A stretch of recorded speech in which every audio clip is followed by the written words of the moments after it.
You're in charge of a new town. Many folks are coming to live there, eager to start afresh. It's not plain sailing running this town. Folks argue amongst themselves, the buildings are not as stable as they should be, there are problems of resources, and so on and so on. This new town is not turning into the paradise you envisaged. Things are just not going right. Then a stranger turns up in town and wants to meet with you. You say you are busy. Well, you are. You're trying to rectify the chaos that has ensued. The stranger insists on an audience and you reluctantly agree. You've been so busy you don't get to meet with him until midnight. Now this stranger has an offer which you listen to and cannot quite believe. This stranger says he can solve all yours and the town's problems. How, you ask? I can make them go away, he tells you. You ask for an explanation, and what he says is startling. I can remove the obstacle of your problems, because I am the cause of all your problems. If I go, your problems go. Then leave, you demand. You think the stranger is crazy and refuse to give him any more time. But then he says as he leaves, I need payment to leave. The next day, the town's problems increase tenfold, and always in the background you spot the stranger loitering, trying to catch your eye. Each day the chaos just gets worse and worse. Each day the stranger asks you to meet him. After a week you agree to see him. You are desperate to make the new town work. You ask him his price. He demands the sacrifice of a virgin child. Now would you agree to this? There are many tales of this kind of scenario. The dragon who has to be appeased with a virgin every few years or it will ransack your town. The old gods who demand a blood sacrifice every year or they will not watch over you. It is a reluctant agreement who would want to nominate someone to be the sacrifice. Which type of person can agree to such a thing? The community depends on you to protect them, to save them, but when one is up against such dark forces, is it easier to give in to their demands than face the mayhem and chaos that will ensue if they don't? It's a bit like the mafia today, pay up for protection or get attacked. Not many are brave enough to stand against these demands. Many just accept this as an ordinary, everyday part of life, hoping that they are not chosen to be the sacrifice. It soon becomes evident that this is not a one-off event.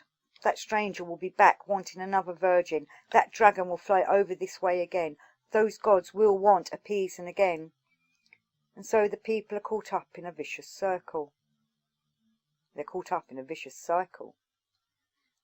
Unless a hero comes along and upstages that dark stranger, or vanquishes that dragon, or overthrows the gods. That's a brave soul who can do that. Though those who don't have the courage to do this will call that brave soul stupid. Now there is a number of reasons for this. They are probably jealous of that brave soul taking on the rules that they should be taking on, the role that they should be taking on. Also, they're used to the pattern of a sacrifice. They have adapted to this situation and don't want it to change. The routine is more and more used to, and if there's change, it could be detrimental to everybody's way of life. Though, in fact, these demands are a form of blackmail, and they will continue unchallenged. Not everybody likes a challenger. Plus, many folk like the spectacle of seeing the sacrifice given.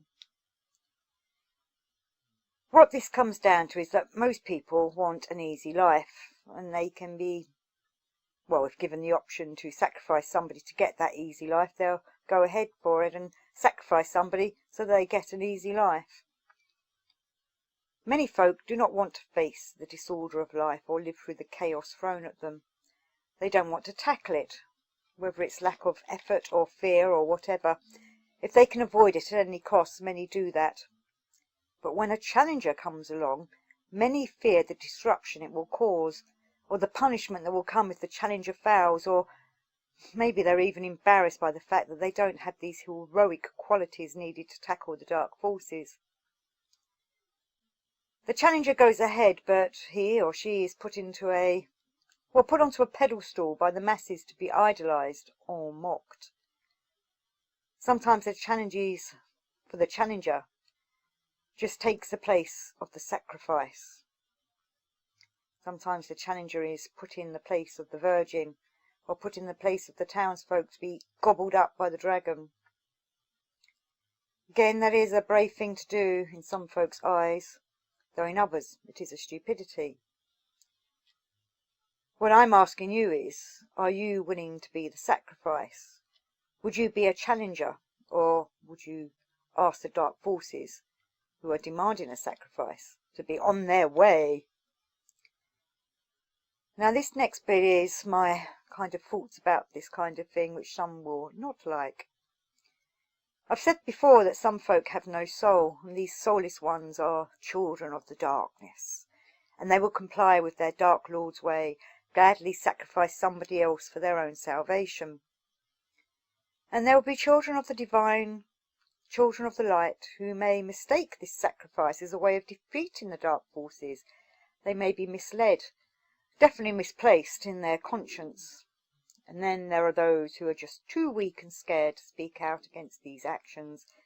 Maybe they are outnumbered and are easily shut down. When outnumbered, it takes a lot of courage to stand against the herd, which is why I encourage you to find your soul, listen to your conscience, and believe in the divine.